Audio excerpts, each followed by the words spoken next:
Olá, seja muito bem-vindo! Hoje a gente vai mergulhar de cabeça em uma das ferramentas mais úteis do inglês. Sabe? Aquela que a gente usa para falar do nosso dia a dia, da nossa rotina, enfim, nas coisas que a gente faz sempre.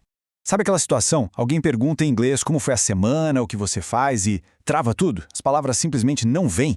Pois é, o nosso objetivo aqui nos próximos minutinhos é justamente dar um fim nisso. A ideia é que no final, qualquer um consiga descrever a própria rotina sem gaguejar com total confiança.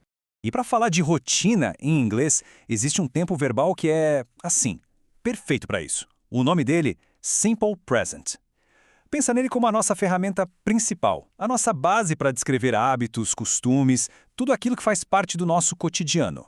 A grande sacada do Simple Present é essa. Ele descreve o que é constante, o que se repete. E olha, a melhor parte, de longe, é que para falar sobre mim, sobre um grupo, ou seja, com I, you, we e they, o verbo ele não muda. Fica ali na sua forma mais simples, mais básica. Moleza, né? Ok, então vamos começar pelo básico, as frases afirmativas. Mas para deixar a coisa mais interessante, mais rica, a gente pode adicionar um detalhe que faz toda a diferença: a frequência. Com que frequência aquilo acontece? E aqui, gente, vem uma dica de ouro, um macete, que simplifica tudo. A palavrinha que diz a frequência, tipo always ou sometimes, ela vem sempre antes do verbo principal, antes da ação. Se a gente gravar isso, olha, já é meio caminho andado. Sério mesmo. Para a gente ter uma noção da intensidade de cada uma dessas palavras, é legal pensar em porcentagem. Por exemplo, always é tipo 100% do tempo. Sempre. Já usually é quase sempre, sabe? Coisa de 80% a 90%. E o sometimes, esse fica ali no meio, uns 50%. Essa escalinha ajuda a gente a não errar na hora de escolher a palavra certa. Então, vamos colocar a nossa regra de ouro em prática. Olha só a frase: I always drink coffee. Viu só? O always, que é a frequência, vem certinho antes do drink, que é o verbo. É a fórmula perfeita para falar daquele cafezinho sagrado de toda manhã. E o padrão se repete, olha que legal. Em they sometimes eat pizza, a mesma coisa. O advérbio, sometimes, vem um pouquinho antes do verbo, que é o eat. A regra é super consistente, não tem erro. E o mais legal é que essa regra vale até quando a frequência é zero. Na frase I never arrive late, a palavra never também está ali, bonitinha, antes do verbo arrive. Ou seja, esse padrão funciona para toda escala, do sempre ao nunca. Beleza, já sabemos falar o que a gente faz, mas e para dizer o que a gente não faz? Será que complica muito? Que nada! A solução é surpreendentemente fácil e se resume a uma palavrinha mágica. A estrutura é bem simples, olha só. Primeiro vem o sujeito, né? Quem faz a ação. Logo depois, a gente encaixa essa palavra mágica, don't. E para fechar, o verbo, na sua forma normal, sem tirar nem pôr. O don't fica ali no meio, como um sanduíche entre a pessoa e a ação.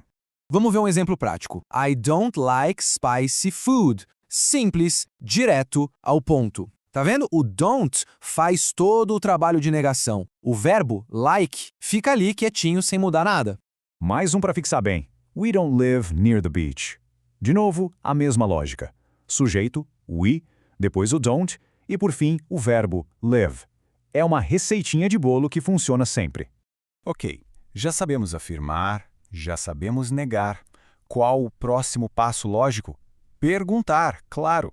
Agora a gente vai aprender como perguntar sobre a rotina de alguém. E para isso, a gente vai adicionar mais uma pecinha-chave no nosso quebra-cabeça. Para montar uma pergunta, a gente geralmente começa com uma daquelas palavrinhas tipo what, where, when, e logo depois vem a nossa nova palavra-chave, do. Só então entram o sujeito e o verbo.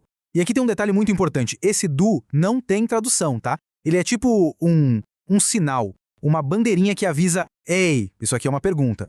Olha só como essa estrutura é flexível. Dá para usar what, where, when ou até how often para perguntar sobre a frequência. A base, com o do ali no começo, continua firme e forte, não importa o que a gente queira saber. E agora, um resumo visual para a gente guardar tudo. Olha que legal! Lado a lado as 13 estruturas que a gente viu. A afirmativa, a negativa com o don't e a interrogativa com o do. Isso aqui é tipo uma colinha, o nosso mapa para montar qualquer frase sobre rotina. Bom, A gente já viu todas as peças do quebra-cabeça separadas. Que tal ver como elas funcionam juntas, na prática? Vamos dar uma olhada num exemplo real e ver essa gramática em seu habitat natural. Olha só esse exemplo prático. Repara bem como as estruturas que a gente viu se conectam para descrever o dia de alguém. Tem o uso de palavras como always, never, e tem até uma pergunta ali no final. Agora, vamos analisar isso pedacinho por pedacinho. Vamos mergulhar nos detalhes. Percebeu? Os advérbios always e never estão exatamente onde deveriam estar, antes dos verbos. Os verbos tipo start e work continuam na forma base, porque o sujeito é I. E para fechar, a pergunta construída certinha com How often do I? É a teoria virando prática na nossa frente. E agora, depois de montar esse quebra-cabeça todo, a pergunta final é: como cada um poderia descrever a própria rotina usando exatamente essas ferramentas? Porque, no fundo, a base, o ponto de partida para começar a falar, já está todo aqui.